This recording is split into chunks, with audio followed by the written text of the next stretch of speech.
Hello.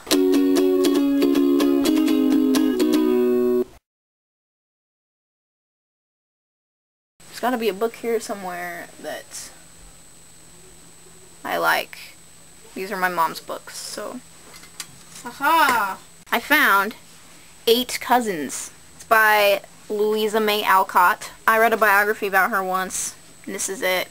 It's a really old biography. It was weird because I read this book, and I remember thinking at the time that she reminded me of me, which is pretty cool. That's Louisa right there. She wrote Little Women and Little Men, and as a younger child, I read all these books and enjoyed them. Here's the redhead between the red books. Red that probably makes my hair look less red.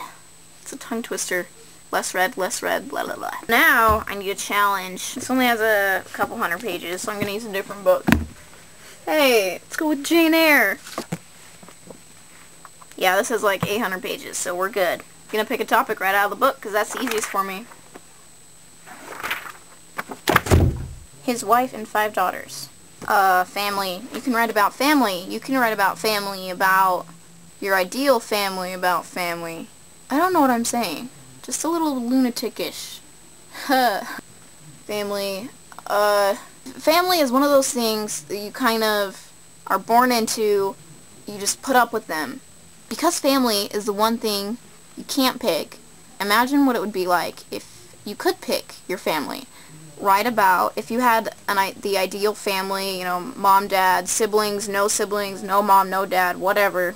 What would those family members be like? Oh, my brother, and his name would be this, and his characteristics would be these, because that's cool in a guy. Anyway. 153. Kate, that's you. First Kate. Monday Kate. That's you. You get a challenge, so hurrah. Whee! Okay.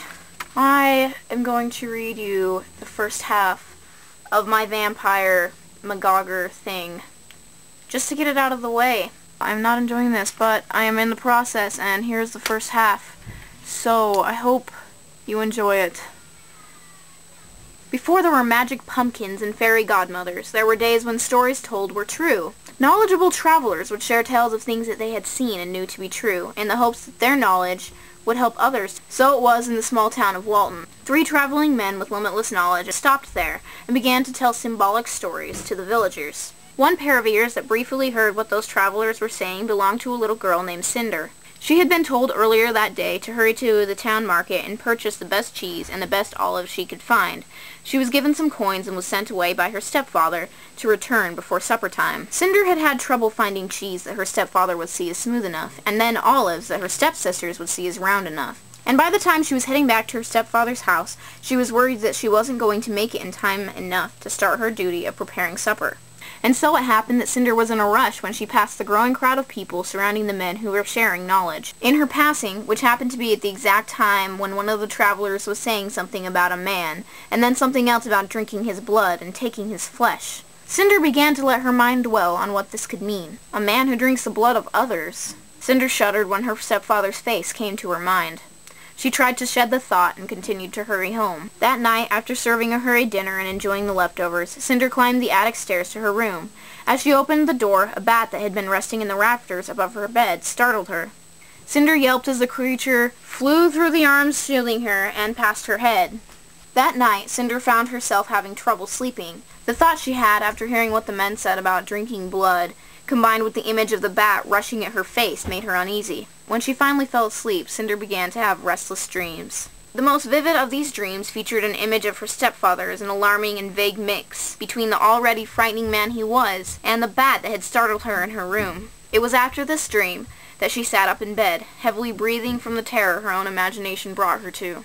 To be continued. Oh yeah, I'm working on it. I'm working on it, guys. I'm horrible at vampire stories. If I fell utterly, understand. For now, I'm just gonna have fun with it, whatever. So, I think that's it for the day. Kate, hopefully I'll see you tomorrow. I didn't see you last week. You haven't been around at all. Hopefully your internet's not down. You know, if it is, you're not gonna hear this for a while, and I'm kinda talking to a camera, like normal. I'm gonna shut up now. The end.